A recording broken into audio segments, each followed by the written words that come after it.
중국 대사 발언 논란 속에 조태용 국가안보실장이 싱 대사를 언급하는 자체가 우리나라 국격에 맞지 않는다고 밝혔습니다. 그러면서 한중 관계 발전에 역행하는 일은 없어야 한다고 강조했습니다. 취재기자 연결합니다. 박소정 기자. 네, 용산 대통령실입니다. 네, 공항에서 이루어진 인터뷰를 통해 나온 발언이라고요? 그렇습니다. 조태용 국가안보실장 오늘 낮 한미일 안보실장 회의 참석차 일본에 도착했는데요. 공항에서 이루어진 취재진 인터뷰에서 한미일 회의보다 싱하이밍 주한 중국 대사와 관련한 질문이 더 많이 쏟아졌습니다. 조 실장은 먼저 상호 존중, 공동 이익 이렇게 두 가지 키워드로 한중 관계를 건강하게 발전시키자는 것이 윤석열 정부의 변함없는 입장이라고 했습니다. 그러면서 애둘러 싱 대사를 비판했는데요. 직접 들어보겠습니다. 한중 관계의 건강한 발전에 도움이 안 되고 역행하는 그런 일들은 없어야 한다라고 저희는 생각하고 있습니다. 대통령실이 앞서 중국 측의 적절한 조치를 기다리고 있다고 말했었는데 그것이 무엇이냐는 질문에는 더 이상 드릴 말이 없다고 답을 피했습니다. 싱 대사 발언 논란이 한중일 정상회의 개최에 영향을 미친다고 보느냐는 질문이 나오자 안보실장으로서 중국 대사에 대해 말하는 것 자체가 국격에 맞지 않다라고 일축했는데요. 직접 들어보시죠. 제가 싱하이밍 대사라는 말을 좀 하고 싶지가 않습니다.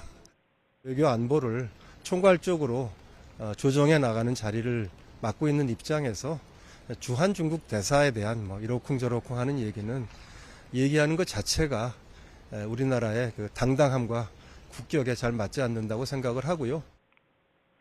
올해 말로 예정된 한중일 정상회의는 우리가 의정국입니다. 회의 개최 의향을 일본과 중국에 전하고 외교 채널 간 협의를 하고 있다고 조태용 실장은 설명했는데요.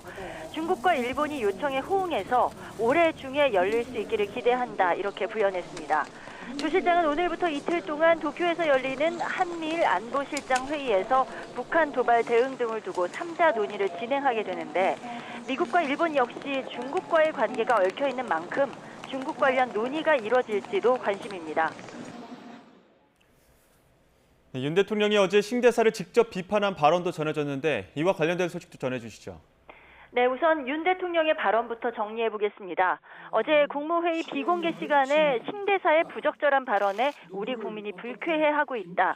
상호 존중과 우호 증진의 의지가 있는지 의심스럽다. 이렇게 말한 것이 전해졌는데요. 이뿐 아니라 싱 대사를 보면서 조선의 국정을 농단한 청나라의 위안 스카이를 떠올린다는 사람들이 많다고도 했다고 고위 관계자가 전했습니다. 이 위안 스카이는 1880년대 조선 주재 교섭통상 대표를 맡으면서 조선의 내정과 외교에 간섭했던 인물입니다. 한나라 대사의 언행을 두고 대통령이 직접 나서서 지적하고 또 그 말이 알려지는 건 매우 이례적인 일입니다.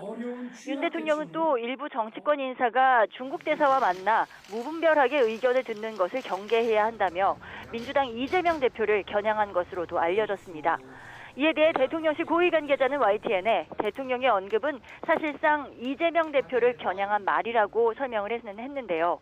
또 중국 정부가 싱 대사에 대한 조사에 들어간 것으로 알고 있다며 윤 대통령이 직접 나선 만큼 중국도 이제 더 함부로 말하기는 어려울 것이고 갈등도 어느 정도 정리될 것이라고 내다봤습니다. 윤 대통령의 언급으로 중국뿐 아니라 야당에게도 강한 경고를 보여줌으로써 사태의 재발을 막겠다는 의도로 풀이가 되는데 반면 대통령의 발언이 오히려 불필요하게 중국과 싱 대사를 키워주는 역할을 하는 것 아니냐는 지적도 나오고 있습니다. 지금까지 용산 대통령실에서 YTN 박소정입니다.